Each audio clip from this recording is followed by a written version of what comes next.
오늘도 주님 안에서 승리하는 복된 하루가 되시기를 간절히 축원을 드립니다. 어떤 분이 거래처 사장님이 새롭게 사업장을 오픈한다고 해서 그 사업장을 가보게 되었습니다. 가봤더니 이미 벌써 많은 화분과 화환, 그리고 좋은 말들을 쓴 액자들이 많이 걸려 있는 것을 보았죠. 근데 액자를 둘러보다가 거기에 내용도 좋고 또 글씨도 잘 쓰여진 그런 글귀가 있어서 보게 되었습니다. 그건 바로 아무것도 염려하지 말고 오직 모든 일에 기도와 간구로 너희 구할 것을 감사함으로 아뢰라. 그리고 한글로 빌립보 4장 6절, 영어로 숫자로 쓰지 않고 한글로 쓰는 경우도 종종 있잖아요. 그래서 그냥 한글로 빌립보 4장 6절 이렇게 다 쓰여져 있습니다. 보고 난 다음에 궁금해진 거예요. 그래서 거래처 사장님에게 물어봤습니다. 정말 좋은 글인데 저기 그 빌립보 사장님은 어떤 분이세요? 라고 이렇게 물어보았다는 겁니다. 아마 아무런 어떤 지식도 혹은 또 아는 것도 없이 그냥 본다면 우리야 빌립보서 4장 6절에 있는 말씀이라고 듣지만 전혀 모르는 사람들은 6절은 떼어내고 빌립보 4장만 보면 저분이 과연 한국 사람인지 외국 사람인지 궁금해할 수도 있을 것 같습니다. 우리는 살아가면서 사실 내 안에 드러나는 어떠한 우상도 있지만 사실 드러나지 않은 우상도 있을 수 있습니다. 미국에 지금은 고인이 되셨지만 팀 켈러 목사님이요, 이 죄에 대하여 말하기를 죄란 단순히 표면적으로 나타나는 악한 행위만을 말하는 것이 아니라 우상 숭배라는 형식을 통해서 죄가 나타나게 된다, 드러나게 된다 라고 이렇게 이야기했는데, 그 제목으로 근원적인 우상까지 드러내라 라는 이 말씀을 가지고 제가 앞으로 한 몇 주 동안 말씀을 드릴 것 같은데, 오늘 그 첫 번째 이야기는 마음의 죄를 드러내야 된다라는 이야기입니다. 미국에 복음적인 설교를 하는 목사님들이 많이 있습니다. 그 대표적인 목사님 중에 하나가 폴 워셔라는 목사님인데, 그런데 그분의 설교의 특징 가운데 하나는 죄에 대해서 아주 강력하게 선포하신다는 겁니다. 특별히 이분이 강조하는 죄 가운데 음란의 죄에 대하여 강조를 하시는데, 그분의 말에 의하면 음행으로부터 자신을 스스로 지키는 것은 가장 기본적이고 필수적인 요소이다. 만약 여러분이 이 음란의 죄를 지배하지 못한다면 신앙생활의 기초조차 달성하지 못한 것이다 라고 이렇게 말씀할 정도로 이분의 죄의 선포는 아주 강력한 도전을 우리에게 줍니다. 그런데 팀 켈러 목사는 이에 대해서 조금은 이렇게 죄를 선포하면 두 가지의 문제가 나타날 수 있는데, 첫 번째는 사람이 죄를 이길 수는 없지만 죄를 이기려고 노력하지 않는다라는 것과, 두 번째는 죄는 거룩하지 못한 행동으로만 바라본다라는 것이죠. 그래서 죄란 단순히 잘못된 행위를 말하는 것이 아니라 하나님보다 더 사랑하는 그러한 모든 것이 다 죄의 범주라고 그는 정의하고 있습니다. 특별히 죄는 어떤 행위에 초점이 맞춰져 있고 그 행위를 지적하기 때문에 많은 사람들이 내가 그런 행동을 하지 않고 내가 그런 악한 일을 하지 않으면 그러면 그건 나와는 상관없는 메시지다 라고 이렇게 생각하기 쉽습니다. 또 자기와 상관없는 이야기라면 그러면 그렇게 행동하는 사람들을 향하여 정죄하고 판단하게 된다라는 것이죠. 그래서 팀 켈러 목사님은 단순히 악한 행동을 죄라고만 하지 않고 하나님보다 더 사랑하는 모든 대상, 심지어 그것이 선하고 좋은 것이라 할지라도 하나님보다 더 사랑하는 것은 죄다라는 것을 강조하고 있는 것이죠. 예를 들어서 자녀를 사랑하고 일을 좋아하고 교회를 사랑하는 것은 좋은 일이죠. 그런데 이것이 하나님을 사랑하는 것보다 더 사랑하게 되면 아무리 좋은 것이라 할지라도 그 좋은 것에 내가 노예가 되고, 또한 그렇게 되면 그것이 내 신앙과 믿음을 변질시키게 되기 때문에 하나님보다 더 사랑하는 것이 전체 우상의 범주에 속한다라고 말하고 있는 겁니다. 이렇게 죄, 범주에 대하여 내 안에, 내 마음 가운데 어쩌면 감추어졌던 혹은 드러나지 않았던 어떤 죄의 것들이 사실 우리 가운데 남아있거든요. 이거는 다른 사람들은 알지 못하고 볼 수 없는 것들입니다. 그러므로 먼저 내 안에 감추어져 있고 드러나지 않았던 이 죄의 것들을 내가 드러내야 우리 가운데서 우상과 혹은 또 죄가 떠나가고 하나님의 말씀과 하나님의 은혜가 우리 가운데 충만하게 가득하게 나타나게 될 줄로 믿습니다. 바라고나기는 내 안에 숨어있는 드러나지 않았던 모든 악한 것들을 다 내어놓고, 그리고 주님만 바라보며 주님께만 나아갈 수 있는 믿음의 결단이 있게 되기를 간절히 소망합니다. 세상을 살아가면서 여러 부류의 사람들을 우리가 만날 수 있습니다. 그런데 그 중에서 제일 얄미운 사람이 어떤 사람이냐면 이게 잔머리를 많이 굴리는 사람이에요.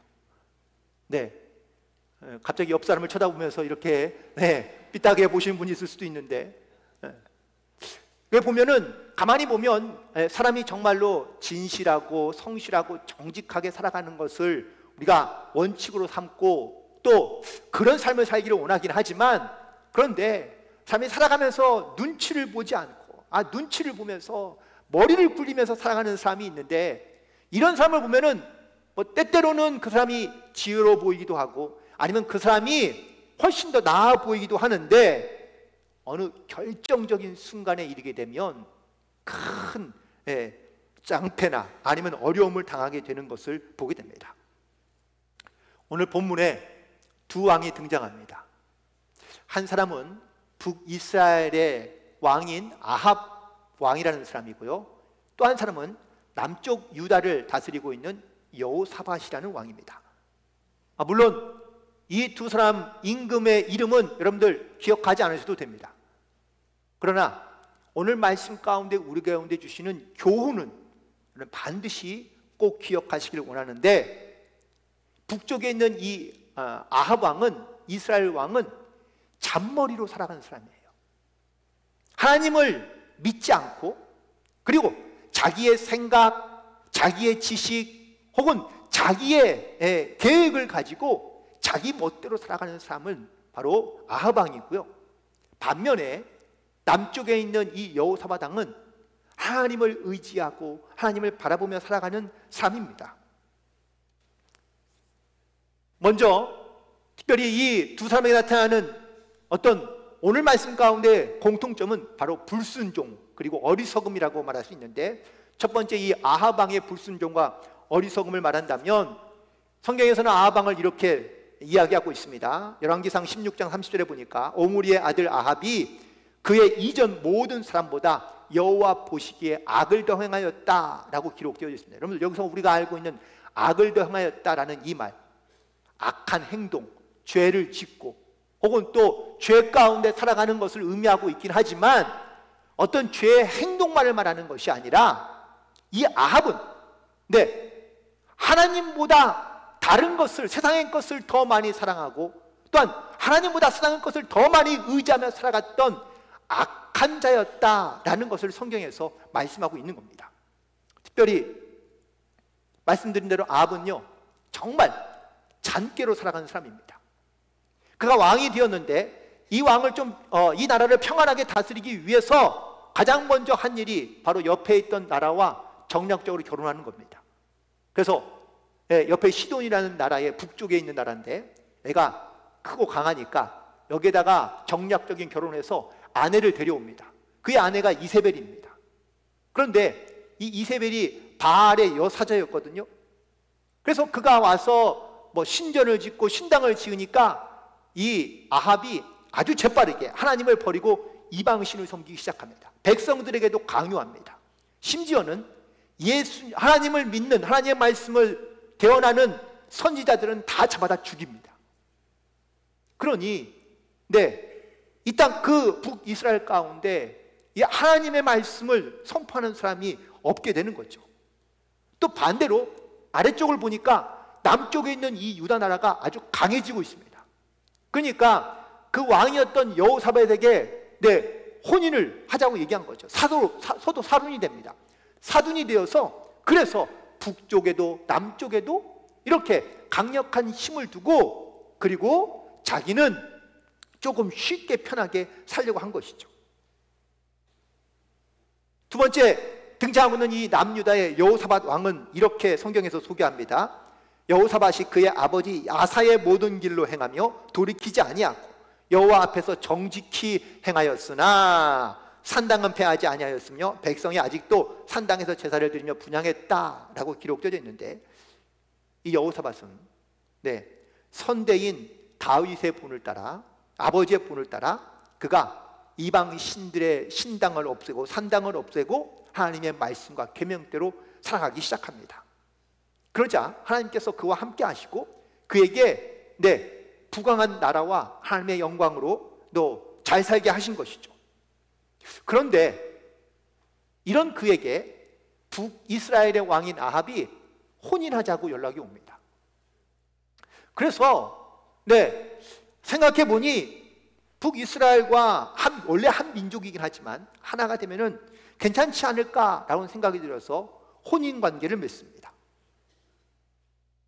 그러고 난 다음에 오늘 이제 이 본문의 이야기가 등장하는데, 북이스라엘의 왕인 아합이 이 남쪽에 있는 유다 왕을 초청해서 잔치를 벌입니다. 근데 잔치를 벌이는 목적이 있어요. 왜 그를 그렇게 융숭하게 대접하느냐? 자기 북이스라엘을 지금 괴롭히고 있는 아람이라는 나라가 있는데 자기의 땅을 그 아람 나라가 뺏어간 거예요. 이걸 조금 찾아오면 좋겠는데 자기 혼자서는 버거우니까 여기 남쪽에 있는 이 유대 나라를 이렇게 끌어들여서 그 전쟁을 하고자 하는 겁니다. 그래서 그를 잘 설득해서 전쟁에 참여하기로 했습니다. 그런데 이 전쟁을 대하는 자세가 둘 다른 거죠. 아합은 자 이제 연합했으니 이제 빨리 전쟁하러 가자 라는 거였고, 남쪽에 있는 여호사밧은 전쟁하기 전에 하나님께 먼저 제사를 드리고 물어야 되지 않겠느냐 라고 이야기합니다. 그러자 아합이 자기 나라에 있는 선지자들을 다 끌어모읍니다. 그랬더니 400명이나 돼요. 근데 400명이 다 물어도 다 똑같은 대답을 합니다. 전쟁에서 우리가 승리합니다. 그런데 이 여호사밧은 그 선지자들의 말이 믿음지 않은 거예요. 그래서 또 묻습니다. 혹시 여호와의 말씀을 대언하는 선지자는 없느냐? 라고 물었더니 한 사람이 있다는 거예요. 그게 바로 미가야 선지자입니다. 그래서 그를 불러서 하나님이 어떻게 말씀하시느냐? 라고 물었더니 전쟁에서 패하고 아합 왕이 죽겠다는 거예요. 아합이 화가 났습니다. 그래서 이 미가야 선지자를 감옥에 가다 놓고 하는 이야기가, 내가 전쟁에서 이기고 돌아오면 너 내가 반드시 죽이겠다 라고 이렇게 이야기합니다. 자, 여기에서 아합과 여호사밧은 분명 하나님께서 전쟁에 패한다고 말씀하시는데 왜 불순종하는 걸까요? 왜 자기의 뜻대로 전쟁을 시작하려 하는 걸까요?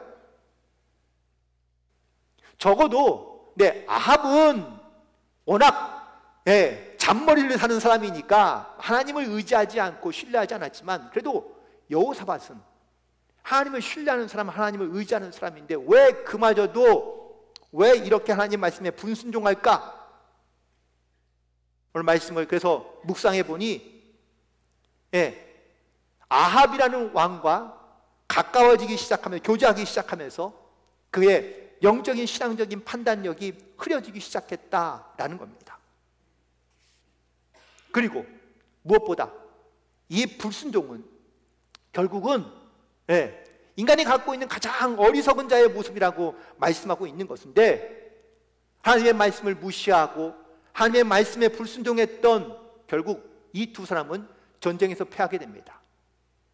그 중에 아합은 자기의 꾀에 자기가 넘어가서 결국은 죽고 말고요, 여호사밧은 전쟁에서 패하고 다시 고향으로 돌아가게 됩니다. 우리는 언제나 또한 어디서나 무엇을 하든지 간에 우리 하나님께 나에게 주시는 말씀이 무엇인지를 귀 기울여 듣고 그 말씀 가운데 순종하며 나아가야 될 줄로 믿습니다. 오늘 이야기 가운데 어쩌면 결론적인 이야기는 바로 하나님의 진노의 심판과 멸망 그리고 구원이라고 말할 수 있습니다. 그런데 오늘 말씀 가운데 조금 더 범주를 나누어 보면 이용하려는 자와 이용당하는 자가 있다라는 거예요. 여기서 이 두 사람 중에 이용하려는 자는 누구죠? 아합입니다. 반대로 이용당하고 있는 자는 여호사밧입니다. 참 이 아합이라는 사람이 얼마나 잔머리가 많은지 오늘 말씀 29절에 있는 말씀을 보시면 이렇게 기록하고 있습니다. 이스라엘 왕이, 여기 이스라엘 왕은 바로 아합입니다. 여호사밧에게 이르되 나는 변장하고 전쟁터로 들어가려 하노니 당신은 왕복을 입으소서 하고 이스라엘 왕이 변장하고 둘이 전쟁터로 들어갔다라고 기록하고 있습니다. 여러분, 이 아합이 자기의 왕복을 왜 여호사밧에게 입혔을까요? 그는 이 전쟁의 주도권을 이 여호사밧에게 넘기려 하는 겁니다. 그러면서 자기는 뒤로 싹 빠지는 거예요. 그러니까 남쪽 유대의 군사들과 혹은 또 임금이 앞장서서 전쟁을 하고 정작 자기가 싸워야 될 자기의 본분은 하지 않고 뒤에서 구경만 하고 혹은 또 조금 돕다가 전쟁이 승리하면 그 승리를 가로채려 하는 이러한 잔머리를 그리고 있는 아합의 모습을 보게 됩니다. 반대로 여호사밧은 어떻습니까? 여호사밧은요, 이 아합의 환대에 임금의 왕복을 입혀주고 자기의 병거를 내어주는 이 아합의 행동에 감동을 받았는지 모르겠습니다. 그렇게 자기 왕복을 입혀주고 병거를 내어주기가 쉽지 않잖아요. 그래서 그 아합 왕을 신뢰한 겁니다. 그런데 알고 보니 자기가 이용당한 거예요. 결국 하나님께서는 하나님 말씀에 불순종하는 이 두 사람에게 피할 수 없는 하나님의 진노를 하나님께서 나타내 주시는데, 오늘 말씀 가운데 33절에 있는 말씀만 보도록 하겠습니다. 한 사람이 무심코 활을 당겨 이스라엘 왕의 갑옷 솔기를 마친지라. 왕이 그의 병거 모는 자에게 이르되 내가 부상하였으니 내 손을 돌려 내가 전쟁터에서 나가게 하라 라고 이렇게 명합니다. 여러분, 여호사밧이 전쟁터에 나가서 전쟁하는 동안에 이 아합은 변장하고 숨어 있습니다. 그런데 여기서 참 놀라운 재미있는 사건은 어떤 한 아람의 군사가 무심코 활을 쐈는데 이 화살이 누구에 맞은 거예요? 아합 왕이 맞은 겁니다. 뭐 어디 맞았는지는 정확하게 모르겠지만 화살을 맞고 피를 흘리고 있습니다. 그래서 자기 병거를 모는 병사에게 야, 빨리 도망가자, 빨리 도망가자 라고 얘기하는데, 오늘 본문에 34절의 말씀 보니까 전쟁이 맹렬하여 그 전쟁터를 떠날 수 없었다라고 얘기하고 결국은 그 병거에서 피를 흘리고 죽고 맙니다. 여기서 또 다른 질문 하나. 그렇다면 이렇게 무심하게 쏜 이 화살에 맞은 이 아합은 과연 우연히 화살을 맞고 죽게 된 것일까요? 아니면 하나님의 말씀이 성취되도록 하나님께서 역사하신 것일까요? 우리는 살아가면서 종종 어쩌다가 있는 일이지, 뭐 그럴 수 있지, 우연이지 라고 이렇게 생각하며 가볍게 혹은 또 그냥 지나치는 경우들이 종종 있습니다. 그러나 여러분, 반드시 기억하십시오. 우리가 하나님의 손에서 피할 수 있는 사람이 과연 누가 있을까? 아무도 없다라는 겁니다. 물론 무심코 한 사람이 쏜 화살이지만 그 화살이 아합 왕에 맞추고, 그리고 또한 그가 그 화살에 맞아 죽을 확률은 과연 얼마나 될까요? 많은 사람들은 확률을 따져 이것을 우연처럼 여기고 말하지만 하나님께서는 이 전쟁 가운데 하나님의 말씀에 불순종하고 자기의 생각과 자기의 어떤 머리나 꾀를 따라 살아가려 하는 이 아합에게 하나님께 살아계신 것을 증거하고 나타내고 있다라는 사실입니다. 그 다음 반대로 여호사밧 왕은 어떻습니까? 이스라엘 왕의 왕복을 입고 또한 그의 병거를 타고 전쟁하는데요, 아람에 있는 모든 군사들이 다 이 왕복을 입은 이 여호사밧에게만 전쟁을 걸어옵니다. 그런데 그 위기 가운데 이 여호사밧이 했던 행동이 어떤 행동인지 아십니까? 오늘 이것이 오늘 말씀에 가장 주목해야 될 부분인데, 오늘 말씀 31절에 있는 말씀 중간 이후에 보면 이렇게 기록되어 있습니다. 여호사밧이 소리를 지르매 여호와께서 그를 도우시며 하나님이 그들을 감동시키사 그들을 떠나가게 하신지라. 위기 속에서 하나님께 부르짖었던 이 여호사밧, 아합과 함께 있고 아합의 어떤 이러한 대접을 받을 때는요, 아합의 이야기를 들을 때는 그 말이 맞는 것 같고, 그렇게 되면 잘 될 것 같고, 그렇게 되면 쉽게 전쟁에 승리할 수 있을 줄 알았는데 그게 아닌 거예요. 오히려 사람의 말을 들었다가 큰 위를 당하게 된 이 여호사밧이 했던 행동은 바로 여호와께 소리 지르는 겁니다.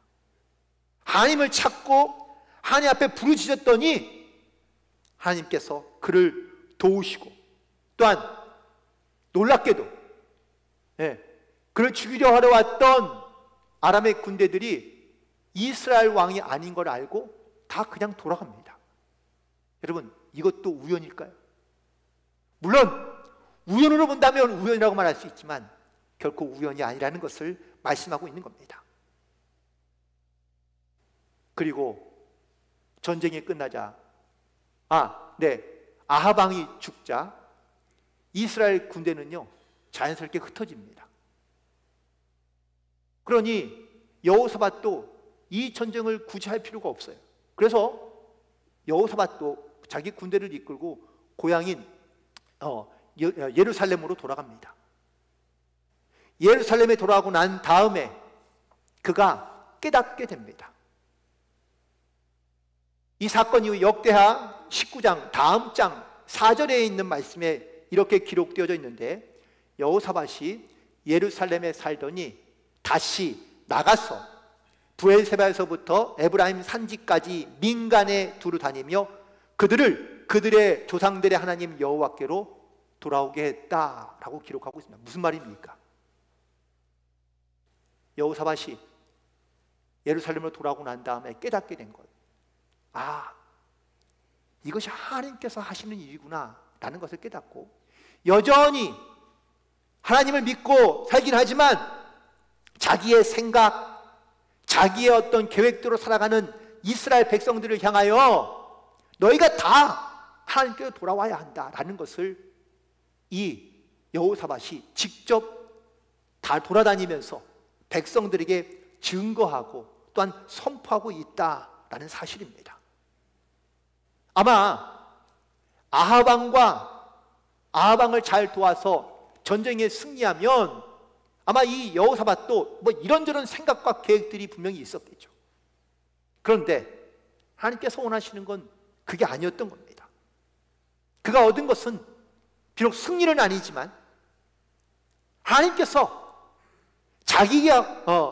자기가 하나님께 부르짖고 간구할 때 하나님께서 도우시고 역사하신다는 것을 깨닫게 되고, 그리고 하나님을 신뢰하며 의지하며 살아가는 것이, 이것이 가장 중요한 것인지를 그가 철저하게 깨닫게 되고 난 다음에 그 깨달은 것을 백성들에게 전하고 알리게 되었다라는 겁니다.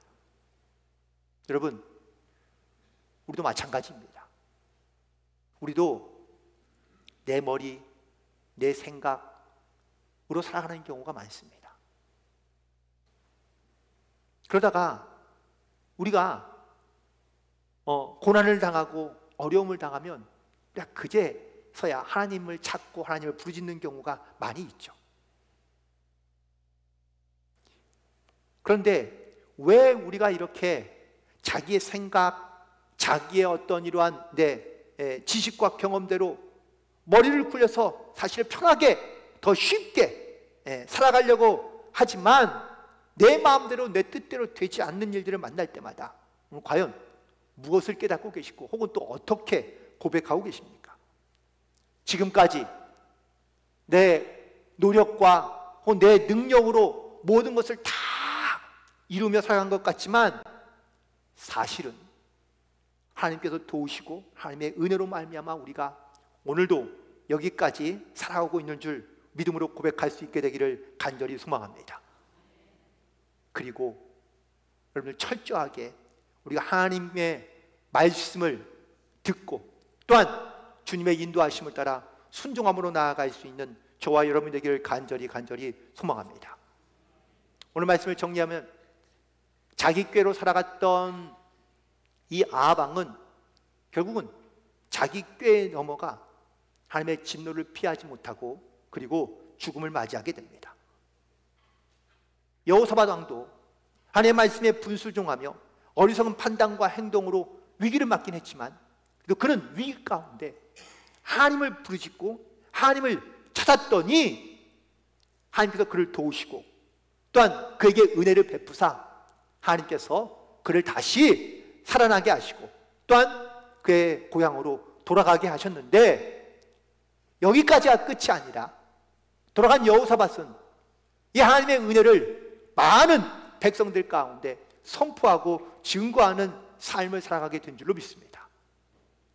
사랑하는 성도 여러분, 우리가 하나님의 은혜를 경험하고 혹은 우리가 하나님의 은혜를 받는 것으로만 그치지 않고 그 은혜의 증인이 되어 선포하는 삶을 살아갈 수 있어야 될 줄로 믿습니다.